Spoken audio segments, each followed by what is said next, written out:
Praise the Lord. प्रभु का धन्यवाद हो एक बार फिर से उसने ये पवित्र दिन हमारी ज़िंदगियों में जोड़ा और ये मौका दिया कि हम उसके चरणों में बैठकर उसके वचन के द्वारा अपने जीवन को सार्थक बना सकें, प्रभु में बना सकें, ताकि उस न्याय के दिन हम प्रभु यीशु मसीह में शरण पा सकें, उसकी दया हम पर बनी रहे। ये आज हम वचन में चलते हैं और यहाँ हम पढ़ेंगे यूहन्ना उसका 10वां अध्याय उसकी 11 से 15 आयत। और यहाँ परमेश्वर का वचन हमको बताता है कि अच्छा चरवाहा मैं हूँ, अच्छा चरवाहा भेड़ों के लिए अपना प्राण देता है। मजदूर जो ना चरवाहा है और ना भेड़ों का मालिक, भेड़ियों को आते देखकर भेड़ों को छोड़कर भाग जाता है और भेड़िया उन्हें पकड़ता और तितर बितर करता है। वह इसलिए भाग जाता है कि वह मजदूर है और उसकी भेड़ों से उसको भेड़ों की चिंता नहीं। अच्छा चरवाहा मैं हूँ, मैं अपनी भेड़ों को जानता हूँ और मेरी भेड़ें मुझे जानती हैं। जैसे पिता मुझे जानता है, मैं पिता को जानता हूँ। मैं भेड़ों के लिए अपना प्राण देता हूँ। और 27वीं आयत भी पढ़ दे। यहाँ पर लिखा है कि मेरी भेड़ें मेरा शब्द सुनती हैं, मैं उन्हें जानता हूँ और वो मेरे पीछे पीछे चलती हैं और मैं उन्हें अनंत जीवन देता हूँ। प्रभु का धन्यवाद हो। प्रभु आज के वचन के पढ़े और सुने जाने पर आशीष दे। प्रभु यीशु मसीह ने यहाँ हमको भेड़ कहकर संबोधित किया है। तमाम अपने विश्वासियों के लिए उसने कहा है कि हम सब उसकी भेड़ें हैं। और भेड़ का स्वभाव क्या होता है? भेड़ का स्वभाव ये होता है कि वो अपने चरवाहे के पीछे पीछे चलती है। जिधर चरवाहा जाता है उधर जाती है, इधर उधर नहीं भटकती। और फिर वो उसके शब्द को पहचानती है। हम जानते हैं कि जो भेड़ों का चरवाहा होता है वो एक विशेष आवाज़ निकालता है और भेड़ें उस आवाज़ को सुनकर अगर इधर उधर है भी तो भी सीधी उस आवाज़ की ओर चलने लगती हैं। ये क्वालिटी है भेड़ों की। और इसीलिए प्रभु यीशु मसीह ने कहा और यहाँ वचन में भी लिखा है कि मेरी भेड़ें मेरा शब्द सुनती हैं। जो उसकी भेड़ें हैं वो प्रभु यीशु मसीह के इस वचन को सुनती हैं, समझती हैं और उसी के अनुसार चलती भी हैं। इसीलिए प्रभु यीशु मसीह ने हमको अपनी भेड़ें कहा है। प्रभु यीशु मसीह के नाम में हम सब उसकी भेड़ें हैं और वो हमसे निहायत प्रेम करता है, क्योंकि उसने हमें जय के उत्सव में लेके चलता है हमें। और आज हम जो इस दौर से गुजर रहे हैं ये हमारे लिए जय का उत्सव है, हमारे आनंद का उत्सव है। क्यों? क्योंकि हमारा उद्धारकर्ता प्रभु यीशु मसीह हमारे बीच में है। वो अपने वायदों में सच्चा है। उसने कहा जहाँ 2 या 3 मेरे नाम से इकट्ठे होंगे मैं उनके बीच में हूँगा। और वो आज हमारे बीच में है। हम अपने प्रभु की उपासना कर रहे हैं, उसकी आराधना कर रहे हैं। वो हमारे बीच में है। वो आत्मा का रूप धर के यीशु राजा हमारे साथ है और उसने कहा है कि मैं तुम्हें कभी छोड़ूंगा न त्यागूंगा। वो निरंतर हमारे साथ है, हमारे साथ बना रहता है। हमारी हर गतिविधि के ऊपर उसकी निगाह है। वो हमें कभी नहीं छोड़ता।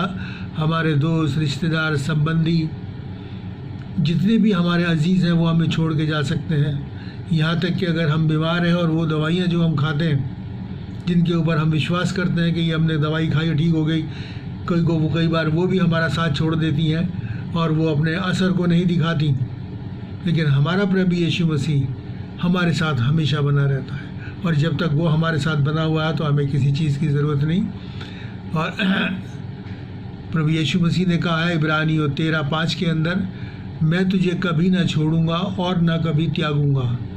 वो ना हमें कभी छोड़ेगा और ना कभी त्यागेगा। और मत्ती 28:20 में कहते हैं कि मैं जगत के अंत तक तुम्हारे साथ हूँ। वो हमेशा हमारे साथ बना रहेगा। उसे पता है इस संसार के अंदर जो कि परेशानियों से भरा हुआ है, हमें उसकी ज़रूरत है। और इसलिए उसने ये वायदे हमको दिए हैं कि वो हमारे साथ है। वो हमसे बहुत प्रेम करता है और ये उसके प्रेम का प्रमाण ही है कि उसने अपना बलिदान दिया, अपने प्राणों को हमारे लिए दे दिया, ताकि हम नाश ना हो बल्कि हमेशा की ज़िंदगी पाए। उसका अपार प्रेम देखिए। यशाया 65 और 2 में प्रभु कहते हैं कि मैं एक हठीली जाति के लोगों की ओर दिन भर हाथ फैलाए रहा और अपनी युक्तियों के अनुसार बुरे मार्ग पर चलते हैं। ये प्रभु की एक शिकायत है जो प्रभु हमसे करते हैं। वो आज भी हमारे ऊपर हाथ फैलाए हुए हैं और उसने हाथ सलीब पर फैलाए थे मेरे और आपके लिए, वो आज भी फैले हुए हैं और वो आज भी हमारी प्रतीक्षा करता है। और वो कहता है कि हम अपनी बुरी युक्तियों से फिरे। वो हमारे मनों को जानता है, हमारी युक्तियों को जानता है, हमारे विचारों को जानता है। परमेश्वर के वचन में लिखा है उसके सामने कोई भी चीज़ छुपी नहीं, सब बेपर्दा है। वो हमारे मनों में विचारों के उत्पन्न होने से पहले ही उनको जानता है कि हम क्या कहने वाले हैं। वह ऐसा सामर्थी परमेश्वर है। और वो कहता है कि जो अपनी युक्तियों के अनुसार चलते हैं, प्रभु की युक्तियों के अनुसार नहीं, क्योंकि वो संसारिक लाभ को देखते हैं। हम पढ़ेंगे नीति वचन उसका पहला और उसकी 25 और 24 आयतें मैं आपके सामने पढ़ दूं। यहाँ परमेश्वर बड़ी सफाई से जो वचन मैंने आपके सामने पढ़ा उसके बारे में कहते हैं, मैंने तो पुकारा तुमने इनकार किया, मैंने तुम्हें पुकारा। जी हाँ, आज उसके तमाम दास और दासियाँ पुकार रहे हैं। ये वचन जो हम दे रहे हैं, ऑनलाइन जा रहा है, चर्चेज़ में जा रहा है, सब जगह जा रहा है, ये परमेश्वर की पुकार है। वो कहता है कि मैंने तो पुकारा मगर तुमने इनकार कर दिया, सुनने से मना कर दिया, और मैंने हाथ फैलाया परंतु किसी ने ध्यान नहीं दिया। जी हाँ, वो आज हमारे सामने हाथ फैलाए हुए हैं कि हम उसकी बाहों में आ जाएं, हम उसके वचन के अनुसार अपने जीवन को व्यतीत करने लगे। लेकिन कह रहा है कि कोई ध्यान नहीं देता, कोई ध्यान नहीं दे रहा कि हमारे प्रभु ने क्या कुछ नहीं हमारे साथ, हमारे लिए क्या। और 25वें आयत में कहता है, वरन तुमने मेरी सम्मति को अनसुनी कर दिया। इसीलिए यहाँ पर परमेश्वर ने कहा है कि वो अपनी युक्तियों के समान चलते हैं। तुमने मेरी सम्मति को, जो परमेश्वर ने हमें सलाह दी है, सम्मति दी है इस वचन में, उसको अनसुनी कर दिया और अपनी युक्तियों के अनुसार चल रहे हैं जो कि विनाश की हैं। क्योंकि परमेश्वर का वचन कहता है कि मनुष्य के मन में जो भी उत्पन्न होता है बुरा होता है। ये उस पाप के कारण होता है जो मनुष्य के स्वभाव में पाया जाता है। तुमने मेरी ताड़ना का मूल्य नहीं जाना।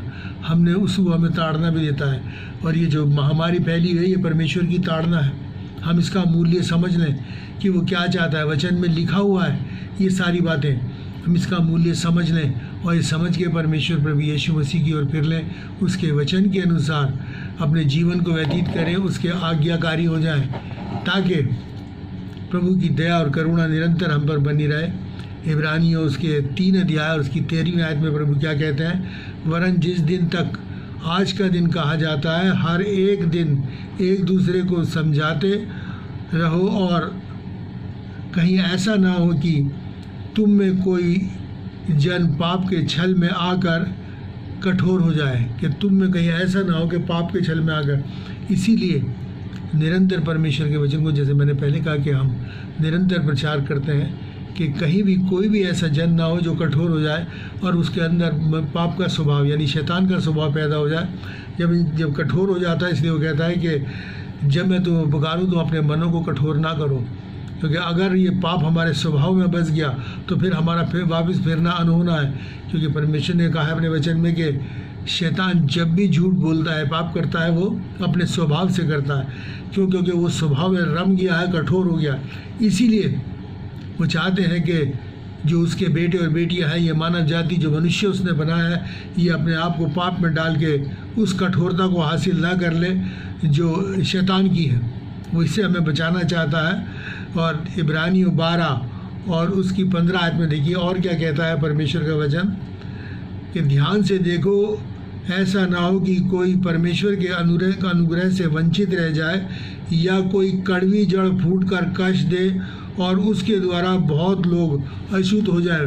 कोई कड़वी जड़ फूट के कष्ट दे। इस चीज़ को ध्यान से देखो कि अगर कोई गुमराह है, कोई इंसान ऐसा है जो कि प्रभु के पथ पे नहीं चल रहा, तो हम उसे वापस फेरना है, उसकी काउंसलिंग करनी है, उसे समझाना है कि ये जो मार्ग है, क्योंकि परमेश्वर का वचन नीति वचन में कहता है कि ऐसा भी मार्ग है जो ठीक प्रतीत होता है लेकिन उसके अंत में मृत्यु है।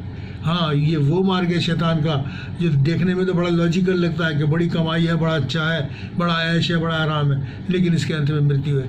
इसलिए वो कहता है, और वो ऐसे लोग जो है और बहुत से लोगों को भी वर्गला देते हैं और उनको भी विनाश के कगार पे ले जाते हैं। इसलिए प्रभु कहता है कि ऐसे लोग जो इस किस्म के हैं, ईमान में कमज़ोर हैं, उनकी काउंसलिंग करो, उनसे बातचीत करो और अपने भाई परमेश्वर के वचन के अनुसार उनको ढालने की कोशिश करो, क्योंकि कहीं वो कड़वे हो गए तो फिर वो काफ़ी नुकसान करेंगे।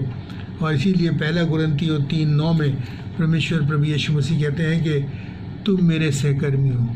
प्रभु यीशु मसीह इस संसार में आए और संसार में आके उन्होंने अपना उपदेश दिया, अपने विधि और नियम बताए और ये बताया कि मैंने मनुष्य को किस लिए बनाया कि वो दया, करुणा, नम्रता, दीनता, भलाई के साथ अपने जीवन को व्यतीत करे, मेल के साथ। लेकिन स्वभाव बिगड़ गया, इसलिए जब जितनों ने उसे विश्वास किया उसके ऊपर उसने उन्हें अपना सहकर्मी बनाया और वो हमें अपना सहकर्मी बना के स्वर्ग चला गया। और अब ये मेरे और आपको जिम्मेदारी सौंप के गया है, क्योंकि उसने आदेश दिया है, जाओ जाके सुसमाचार का प्रचार करो कि हम उसके सहकर्मी होने के नाते अब ये प्रचार मेरे और आपको करना है कि वो जो ज्योति प्रभु यीशु मसीह हमको दे के गए हैं उस ज्योति को पूरे संसार के अंदर फैलाना है। ये परमेश्वर का वचन है और ये हमारी जिम्मेदारी है। पौलुस कहते हैं अगर मैं ये ना करूं तो मुझ पर आए। और परमेश्वर देखिए कितना कठोर है इस वचन में कि अगर हम इसमें लापरवाही करेंगे तो निश्चय नाश होंगे। इसलिए ये काम तो हमें करना ही है। यहाँ पर लिखा है हिजकेल नबी की किताब उसका 33वां अध्याय उसकी 8वीं आयत में देखिए परमेश्वर क्या निर्देश देते हैं अपने लोगों को, अपने प्रचारकों को। यहाँ पर लिखा है, यदि मैं दुष्ट से कहूँ हे दुष्ट तू निश्चय मरेगा, तब यदि तू दुष्ट को उसके मार्ग के विषय में ना चेताए तो वह दुष्ट अपने अधर्म में फंसा हुआ मरेगा, परंतु उसके खून का लेखा मैं तुझी से लूँगा। परंतु यदि तू दुष्ट को उसके मार्ग के विषय में चिताए और वह अपने मार्ग से फिरे कि उसको चिताए कि वो अपने मार्ग से फिर जाए और वह अपने मार्ग से ना फिरे तो वह तो अपने अधर्म में फंसा हुआ मरेगा, परंतु तू अपने प्राण बचा लेगा। ये हमारी जिम्मेदारी है। अगर हम दुष्ट को चेता देते हैं और उसके बाद भी वो नहीं फिरता और अपने पाप के अंदर मरता है तो फिर वो अपने प्राण का दोषी खुद ही होगा। और अगर हम नहीं चेताते तो प्रभु कहता है कि तुम्हारी जिम्मेदारी दी गई थी मेरे सहकर्मियों को, तुम्हें ये बातें लोगों को बतानी चाहिए थी और तुमने नहीं बताई, इसलिए उनकी मृत्यु का दोष दंड मैं तुझको दूंगा, तुझसे उसका लेखा लूँगा। इसलिए इस काम को हमें निश्चय करना है। इसमें हम ज़रा भी कोताही नहीं कर सकते। क्योंकि सचमुच में उसने हमें इसके लिए चुना है। देखिए परमेश्वर प्रेरितों के काम उसका 13 अध्याय और 47वीं आयत में क्या कहता है, मैंने तुझे अन्य जातियों के लिए ज्योति ठहराया है ताकि तू पृथ्वी के छोर तक उद्धार का मार्ग हो। उद्धार कौन देता है? प्रभु यीशु मसीह। मार्ग कौन है? प्रभु यीशु मसीह। अब हम उसके सहकर्मी हैं तो ये कार्य मेरा और आपका है कि उस उद्धार के मार्ग का रास्ता हमें लोगों को बताना है, उस उद्धार के बारे में लोगों को बताना है जो प्रभु यीशु मसीह हमको लेके गए, कि हम प्रभु यीशु मसीह पर विश्वास करें और बुराई से फिरें और भलाई को अपनाएं। ये प्रभु यीशु मसीह की इच्छा और बार बार वचन के अंदर यही बात आई है, बुराई से फिरो, बुराई से प्रभु यही चाहता है। मनुष्य बुराई की तरफ बढ़ता जाता है और अपने आप को विनाश के गड्ढे के अंदर लेके जा रहा है। और ये हमारी ड्यूटी है कि हम समझाएं लोगों को कि हम वो बुराई से फिरें। और देखिए परमेश्वर का वचन मेरे और आप क्या बताया, सपनिया नबी की पुस्तक उसका 2 अध्याय और 2 आयत में परमेश्वर क्या कहते हैं, पढ़ दूँ आपके सामने। इससे पहले कि दंड की आज्ञा पूरी हो और बचाव का दिन भूसी के समान निकले और यहोवा का भड़का हुआ क्रोध तुम पर आ पड़े और यहोवा के क्रोध का दिन तुम पर आए,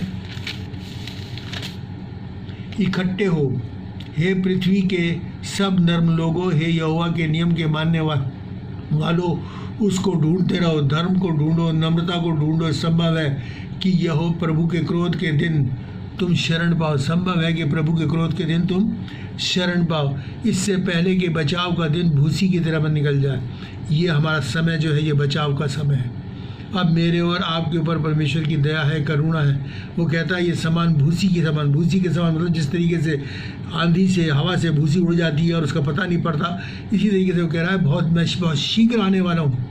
और ये समय जो है जो तुम्हारे पर अनुग्रह का, दया का, करुणा का है, वो कहीं निकल ना जाए। इसलिए तुम्हारे लिए ज़रूरी है कि तुम समय को गनीमत जानो और प्रभु के प्रजा। इसलिए वो कहता है, हे पृथ्वी के नर लोगों, वो सारी पृथ्वी के लोगों को कहता है, किसी धर्म विशेष को या किसी भाषा वाले को, किसी जाति वाले को, किसी कुल वाले को नहीं कहता। वो कहता है, हे पृथ्वी के सब नम्र लोगों। ये नम्रता प्रभु यीशु मसीह का स्वभाव है। वो कहता है कि नम्र लोगों, हे नियमों के मानने वालों, उसको, प्रभु को ढूंढो, धर्म को ढूंढो, नम्रता को ढूंढो, ताकि उस न्याय के दिन जो प्रभु का दिन है, हम उसमें शरण पाएँ।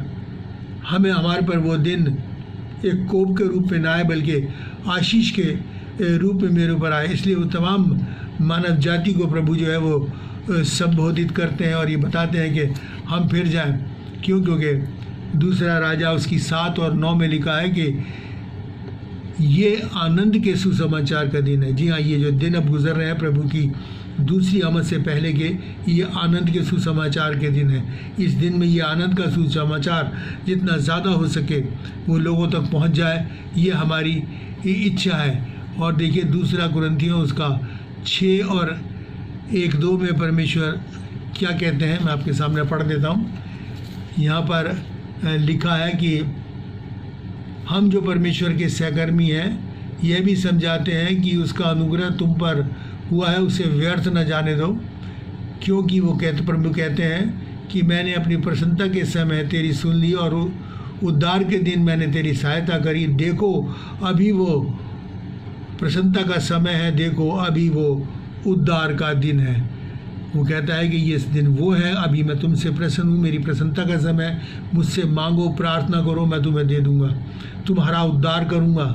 और अभी इस प्रसन्नता के दिन है। और वो कहते हैं कि सहकर्मी भी समझाते भी हैं कि इस अनुग्रह के दिन को, इस समय को जो अनुग्रह का है, इसे व्यर्थ न जाने दो, इसे हम व्यर्थ न जाने दें, बल्कि जितनी जल्दी हो सके अपनी बुराई से फिर के भलाई की ओर फिरें, यानी प्रभु यीशु मसीह की ओर फिरें। वचन में लिखा है कि वो भला है, हमारा प्रभु जो है वो भला है। इसलिए हम उस भलाई को अपना लें अपने जीवन में, क्योंकि ये आनंद का सुसमाचार आज से लगभग 2000 साल पहले हमको दिया गया था, जब प्रभु यीशु मसीह के जन्म के समय लूका 2:10 में जब आसमान से फरिश्ते आए तो उन्होंने क्या सुसमाचार दिया कि देखो, उन्होंने कहा कि मैं तुम्हें बड़े आनंद का सुसमाचार सुनाता हूँ, जो सब लोगों के लिए होगा, जो सब लोगों के लिए होगा कि तुम्हारे लिए आज एक उद्धारकर्ता जन्मा है। ये आनंद का सुसमाचार आज से लगभग 2000 साल पहले से और आज तक लगातार सुनाया जा रहा है कि प्रभु यीशु मसीह हमारा उद्धारकर्ता, मतलब छुड़ाने वाला है, काहे से, पापों से छुड़ाने वाला है। इसलिए इस समय को मैं और आप बहुत ज़्यादा गनीमत समझें। ये हमारे पर अनुग्रह का समय है, इसे हम व्यर्थ ना जाने दें। देखिए परमेश्वर का वचन क्या कहता है, लूका 19 और 44 में प्रभु कहते हैं, क्योंकि तुमने उस अवसर को जब तुम पर कृपा दृष्टि की गई थी ना पहचाना। अगर ये समय निकल गया तो प्रभु कहता है कि फिर उस दिन दोबारा फिर कुछ नहीं हो सकता, क्योंकि तुमने उस समय को जब तुम पर कृपा की गई है, हमारे ऊपर कृपा का समय है, ये समय है कि हम चेत जाएं, तो उस समय को तुमने ना पहचाना। हम इस समय को पहचान लें, इसका मूल्य जान लें और अपने आप को उस अनंत विनाश से बचा लें। और मत्ती 7 और 30 में प्रभु कहते हैं कि तुमने परमेश्वर के अभिप्राय को अपने विषय टाल दिया, कि तुमने परमेश्वर के अभिप्राय को अपने विषय टाल दिया। प्रभु का अभिप्राय क्या है ये भी हम देखेंगे, लेकिन वो कहता है कि तुमने परमेश्वर के अभिप्राय को अपने विषय टाल दिया। परमेश्वर का अभिप्राय क्या है, इससे पहले भी ये बात मैं आपके सामने रख सकता हूँ। स्केल 33 और उसके 11 में परमेश्वर अपने अभिप्राय को बताते हैं। वो कहते हैं, इसलिए तू उनसे ये कह कि परमेश्वर की ये वाणी है कि मेरे जीवन की सौगंध, मैं दुष्ट के मरने से कुछ भी प्रसन्न नहीं होता, परंतु इससे कि दुष्ट अपने मार्ग से फिरकर जीवित रहे। हे इस्राएल के घराने, अपने बुरे मार्ग से फिर जाओ, तुम क्यों मरो, अपने बुरे मार्ग से फिर जाओ। सिर्फ एक ही प्रभु यीशु मसीह की इच्छा है, उसने वो भला है, उसने हमें भला बनाया और वो चाहता है कि हम उस भलाई को जिसे हमने छोड़ दिया उसे फिर से अपना लें, वापस सच्चाई के रास्ते पर आ जाए, वापस आपस में मेल मिलाप प्यार मोहब्बत के साथ रहना शुरू कर दें, किसी का बुरा ना करें, प्रेम के साथ रहें। यही चाहता है। इसलिए परमेश्वर के वचन में लिखा है कि परमेश्वर प्रेम है। जी हाँ, परमेश्वर प्रेम है। उस प्रेम का मैं आपको अनुसरण करें, ताकि इस वचन के अनुसार, परमेश्वर की आज्ञाओं के अनुसार हम अपने जीवन को उस मार्ग पे लेके चलें जिसके अंत में जीवन है, जिसके अंत में मृत्यु है वो नहीं, बल्कि जिसके अंत में जीवन है, और वो मार्ग है प्रभु यीशु मसीह, प्रभु यीशु मसीह और प्रभु यीशु मसीह, क्योंकि वही मार्ग, सत्य और जीवन है। यूहन्ना 10:28 में बड़ी अच्छी बात प्रभु कहते हैं कि मैं उन्हें अनंत जीवन देता हूँ, वो कभी नाश ना होंगी और कोई उन्हें मेरे हाथ से छीन ना सके। कोई नहीं छीन सकता उन्हें, हमें प्रभु के हाथ से कोई नहीं छीन सकता। हाँ, प्रभु ने हमें आज़ाद मर्जी पैदा किया, हम बेशक उसके सुरक्षा घेरे से बाहर जा सकते हैं, अपना विनाश कर सकते हैं, लेकिन जब तक हम प्रभु यीशु मसीह में बने हैं उसका सुरक्षा घेरा हमारे चारों तरफ है। सच्चे परमेश्वर, जीते परमेश्वर, सामर्थी परमेश्वर के हाथ से कौन छीन सकता? कोई नहीं, क्योंकि छीनने वाला शैतान है। और शैतान के विषय में परमेश्वर कहते हैं कि वचन में लिखा है कि वो परमेश्वर के सामने थरथराता और कांपता है। तो किसकी क्या मजाल? इसलिए ज़रूरी है कि हम प्रभु यीशु में बने रहें और वो हमें अनंत जीवन देता है। मैं एक छोटा सा उदाहरण देकर आपके देता हूँ आपके सामने कि एक आदमी था, बड़ा धनी व्यक्ति था, और उसका एक बेटा था जो कि उसके कहने में नहीं रहता था और वो अपनी मर्जी करता था, पूरी तरीके से संसारिक था, और वो उससे बड़ा दुखी था।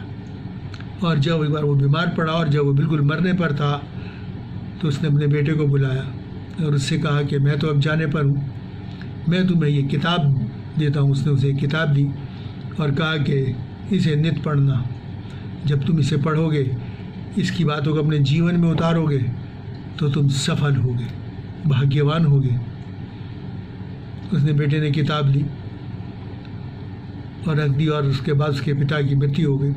उसने उस किताब को लेकर अपनी टेबल पर रख दिया और ने कहा कि इतना रुपया पैसा धन दौलत उसके पास है और मुझे ये किताब दी है, मेरे हिस्से में ये किताब आई है। उसे बड़ा निराश हुआ, बड़ा दुखी हुआ उस किताब को रख के, और वो संसार में अपने चला गया धन कमाने, आराम कमाने, अपने ऐश और आराम के लिए सामान जुटाने। और वो बहुत मेहनत करता रहा लेकिन किसी भी काम में उसे कामयाबी नहीं मिली। बहुत ज़्यादा वो निराश हो गया, बहुत ज़्यादा निराश हो गया। और निराशा की हालत में एक दिन वो अपनी टेबल पे बैठा हुआ, बहुत उदासी के साथ बैठा हुआ था, तो उसने उसके सामने वो किताब देखी जो उसके पिता ने उसे दी थी। तो उसने कहा क्यों ना मैं देखूं इस किताब को, ये पिता ने क्यों मुझे दी है। उसने इस किताब को खोला, उसके अंदर एक एनवेलप रखा हुआ था। उस एनवेलप के अंदर लिखा हुआ था, उसके बाप ने एक छोटा सा लेटर भी लिखा था, बेटा ये किताब तुम्हारे जीवन के लिए सबसे लाभकारी चीज़ है, इसको पढ़ो और इसके अनुसार अपने जीवन को व्यतीत करो तो तुम सफल हो। और उसके साथ उसने एक और लेटर उस एनवेलप में से निकाला और उसमें उस पिता की वसीयत थी जिसमें कि सारी प्रॉपर्टी उसने उस बेटे के नाम कर रखी थी। वो बहुत खुश हुआ, कहने लगा मैंने पहले ही की किताब क्यों नहीं दी। और वो किताब बाइबल थी। और फिर उस लड़के ने वो बाइबल पढ़नी शुरू करी, पढ़ता चला गया और वो बाइबल उसके हृदय में उतरती चली गई। फिर उसने अपने काम शुरू किए, उसके हर काम में उसको कामयाबी मिली, बहुत खुश हुआ। उसने कहा कि सचमुच में मेरे पिता ने सच कहा था, शायद इसीलिए मेरे पिता एक कामयाब व्यक्ति थे, क्योंकि वो इसके वचन के अनुसार, प्रभु की आज्ञाओं के अनुसार जीवन व्यतीत करते थे और प्रभु ने उसे आशीष दी। और आज जब ये जीवन मेरे पुस्तक मेरे जीवन में उतर गई तो आज प्रभु ने मुझे भी आशीष दी। हाँ मेरे प्यारे भाई बहनों, पिता परमेश्वर ने भी हमें एक पुस्तक दी है। उस पुस्तक के अंदर जीवन का सार दे दिया, जीवन की तमाम बातें इस पुस्तक के अंदर लिखी। अगर हम इसे पढ़ेंगे, संसार में जाएंगे तो हमारे लिए कुछ नहीं होगा, लेकिन अगर हम इसे पढ़ेंगे, इसका चिंतन मनन करेंगे, अपने हृदय में उतार लेंगे तो जीवन में कामयाबी होगी। इसमें तमाम आशीषें, यहाँ की भी और स्वर्ग की भी, सारा ख़जाना परमेश्वर ने मेरे और आपके नाम लिख रखा है। उसने ये नहीं कहा कि हम स्वर्ग में जाएंगे या स्वर्ग राज्य में जाएंगे, बल्कि ये कहा हम स्वर्ग राज्य के अधिकारी होंगे। ये वसीयतनामा है, परमेश्वर के वचन के अंदर लिखा है कि उसने अपने लहू से ये वाचा बांधी है। प्रभु यीशु मसीह ने सलीब पर अपना लहू बहाकर ये वाचा हमसे बांधी है कि ये तुमको दिया जाएगा। और बड़ी अच्छी बात लिखी है इब्रानी के पुस्तक में कि उसने अपना आत्मा हमारे मनों में दिया है बयाने के रूप में। जो पवित्र आत्मा है वो जो उस पर विश्वास करते हैं वो पवित्र आत्मा हमको देता है। वो कहता है ये बयाना है मेरा, जो कि मैं ये बात अवश्य पूरी करूँगा। बयाना उसी बात का दिया जाता है कि जो बात पक्की हो जाती है। तो परमेश्वर ने ये बात मेरे और आपके लिए पक्की कर दी और ये बयाना हमको दे दिया, ये किताब हमको दे दी। इस किताब को लेके हमें अपनी शेल्फ में रखना, अपनी टेबल पे नहीं रखना, बल्कि इस किताब को खोलना है, पढ़ना है और इसे अपने जीवन में उतारना है। देखिए परमेश्वर का वचन क्या कहता है। अगर हम देखें भजन संहिता हम पढ़ें 119 की 130वीं आयत में परमेश्वर का वचन कहता है कि तेरी बातों के यानी परमेश्वर की बातों के खुलने से प्रकाश होता है। जब तक हम इसको खोलेंगे नहीं, ये परमेश्वर का प्रकाश हमारे ऊपर कैसे चमकेगा, कैसे हम जानेंगे कि परमेश्वर ने क्या क्या मेरे और आपके लिए रखा है। उसने सब कुछ, स्वर्ग और पृथ्वी सब मेरे और आपको दे दी, सारे अधिकार मेरे और आपको दे दिए। जब मानव को बनाया तो उसने क्या कहा, पृथ्वी पर अधिकार कर लो, ये तुम्हारे वश में देता हूँ। तमाम जानवर, परिंदे, चरिंदे सब तुम्हारे अधिकार में, सब पे तुम अपना अधिकार कर लो। और उसके बाद अब वो कहता है कि स्वर्ग के राज्य भी तुम्हारा है। प्रभु यीशु मसीह ने, मैंने पहले भी अभी कहा था इससे पहले में, कि वो हमें उस सिंहासन पर बिठाएगा जिस सिंहासन पर वो स्वयं बैठा है, क्योंकि हम उसके बेटे और बेटियाँ हैं। ये परमेश्वर की दया और करुणा है। इसलिए आज मैं आपसे कहता हूँ कि इस समय को गनीमत जाने, इस समय को पहचान लें जब हम पर कृपा दृष्टि की गई है। ये भूसी के समान उड़ा जा रहा है, इसे ऐसे ना उड़ा जाने दें, बल्कि हम नम्रता को ढूंढें, भलाई को ढूंढें, मेल को ढूंढें और प्रभु में हो जाए, ताकि ये तमाम दुख, तकलीफ और परेशानियां हमारे जीवन में दूर हों। क्योंकि प्रभु ने दुख सलीब पर इसीलिए उठाया कि हम इन तमाम पापों से, दुखों से मुक्ति पाएँ। क्योंकि वह नरक का दुख इतना भयानक होगा जिसके विषय में लिखा है कि वहाँ का कीड़ा नहीं मरता, लोग अपनी जीभ को चबा लेंगे, दर्द के मारे हाय हाय करेंगे, लेकिन कोई छुटकारा नहीं होगा। उस अनंत विनाश से प्रभु आपको और मेरे को बचाना चाहता है। प्रभु इन वचनों के द्वारा हम सबको बहुतायत से आशीष दे और हम आज उसके वचन के अनुसार इस समय को बहुमूल्य जानते हुए, बिना देर किए हुए प्रभु यीशु मसीह को अपना उद्धारकर्ता ग्रहण करें और तमाम स्वर्ग और पृथ्वी की आशीषों के बानी हो जाए। प्रभु आप सबको आशीष दे। हम दुआ मांगते। महान और दयालु परमेश्वर, अनुग्रहकारी पिता, तेरा धन्यवाद करते हैं प्यारे बाप आसमानी, तेरे वचन के लिए जो हमारे मार्ग के लिए, हमारे पाँव के लिए दीपक है। हमें तौफीक और ताकत दे कि इस दीपक की रोशनी में हम चलें, इसका नित्य चिंतन और मनन करें, इसे अपने हृदय से ना हटने दे। पिता परमेश्वर, जितने भी वचन को सुनते हैं सबको आशीष दे, अपने वचन पर चलने की सामर्थ्य दे प्यारे बाप आसमानी, अपनी आत्मा से परिपूर्ण कर। इस संसार में जो भी पिता परमेश्वर कष्ट और दुख और तकलीफ है, ये हमारे ही पापों के कारण है। प्रभु हमारे अपराधों को क्षमा कर, हमारे पापों को क्षमा कर और प्यारे बाप आसमानी, जितनी जल्दी हो सके पिता परमेश्वर ये संसार तेरी ओर फिरे, ताकि ये महामारियों से हम बच सकें और दुआ और प्रार्थना में निरंतर लगे रहें। प्यारे बाप आसमानी, जो भी लोग किसी भी दुख और तकलीफ परेशानी में, प्रभु यीशु मसीह के नाम से उनकी दुख तकलीफ परेशानियाँ दूर हों और वो तुझ में चैन और आराम पाएँ और तेरी महिमा करते हुए अपने उद्धार के कर्ता प्रभु यीशु मसीह को ताकते हुए अपने जीवन का निर्वाह करने वाले हो सकें। प्यारे प्रभु, सबके लिए आशीष मांगते हुए और सबको तेरे नाम में आशीष देते हुए प्रार्थना प्रभु यीशु के नाम से मांगते, आमीन। हमारे खुदा यीशु मसीह का फजल, खुदा बाप की मोहब्बत और पाक रूह की रिफ़ाक़त हम सब के साथ, तमाम मसीह ईमानदारों के साथ अब से लेकर हमेशा तक होती रहे, आमीन। प्रभु का धन्यवाद हो।